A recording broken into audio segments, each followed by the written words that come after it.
I'm Arielle Johnson. I'm a researcher at the MIT Media Lab at the Open Agriculture Initiative. And one of our missions is to imagine what a networked agricultural economy could be and how to make that in a way that benefits everybody. So with new technologies and new knowledge and new sensors, new control systems, new controlled environments expand the amount and the kinds of information and data and knowledge that we can collect.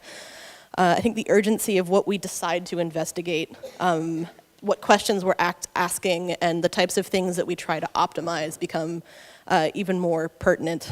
So earlier generations of scientists and technologists were put to work on agriculture to optimize for yield and uniformity and transportability, available calories, patentability, imperviousness to industrial pesticides.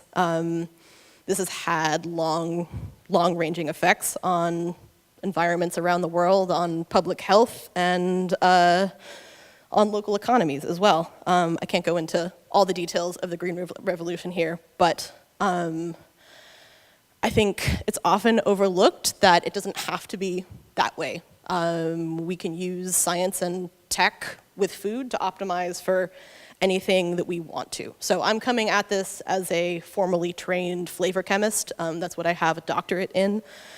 And for the last 50 or 60 years since we invented flavor chemistry, someone with my training would generally be putting that to use to optimize the application of flavor blends to frozen garlic bread or Red Bull. But when it comes to edible plants, which are really the cornerstone of any sustainable and biodiverse food system, biodiversity is also molecular diversity. Each plant produces a whole suite of specialized molecules that it's evolved over millions of years to select for and optimize itself into its particular ecological niche. So really, the more diversity that we have in plant types and in species, the more diversity in chemistry we have. Even within one plant organism, the responses it makes to stress, to ecological interactions with other organisms and other outer factors increases the amount and the degree of chemical diversity within that one plant.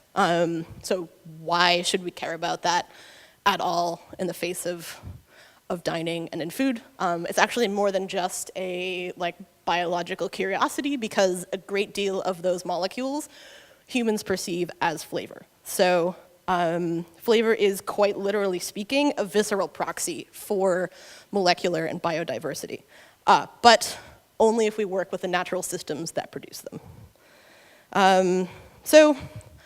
My research at the Open Agriculture Initiative focuses on devising experiments and creating data sets that help understand and explore this relationship between ecological responses, stress, and plant flavor. In one of my ongoing experiments, we're using different ecological stresses like light wavelength, ultraviolet light, light timing, different stressful molecules like salts or some of the things that fungi and insects produce to increase the production of adaptive flavor molecules in leafy plants.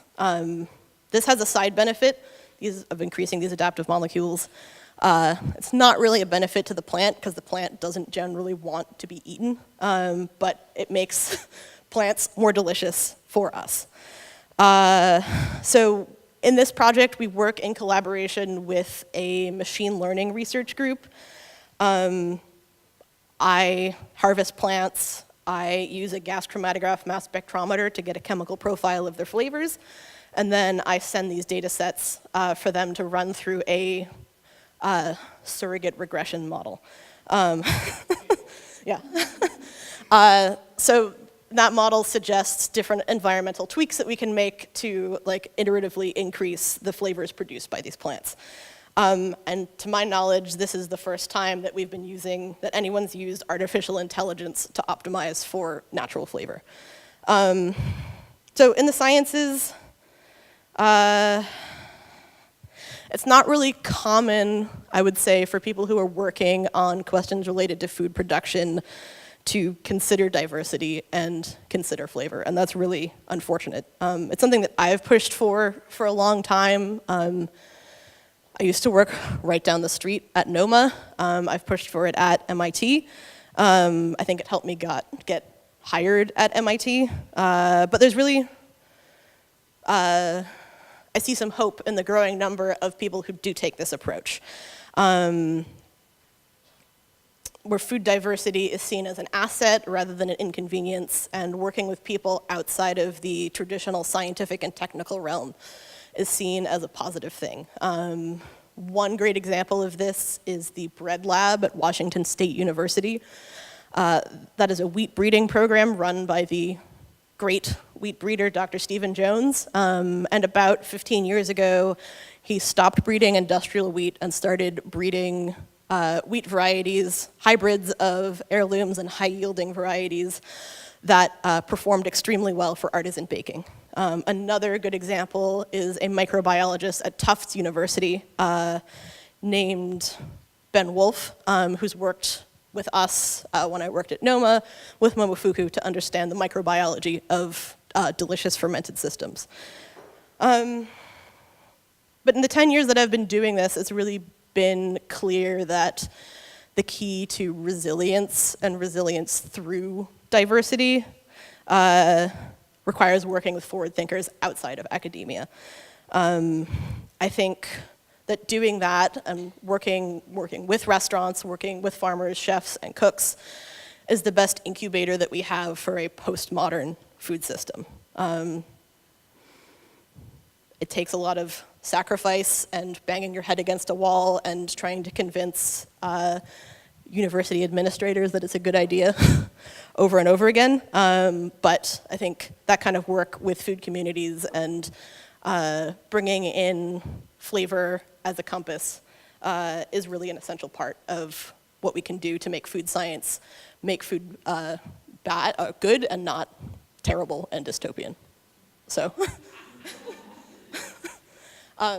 yeah, I tried to keep it short because we're running late. But.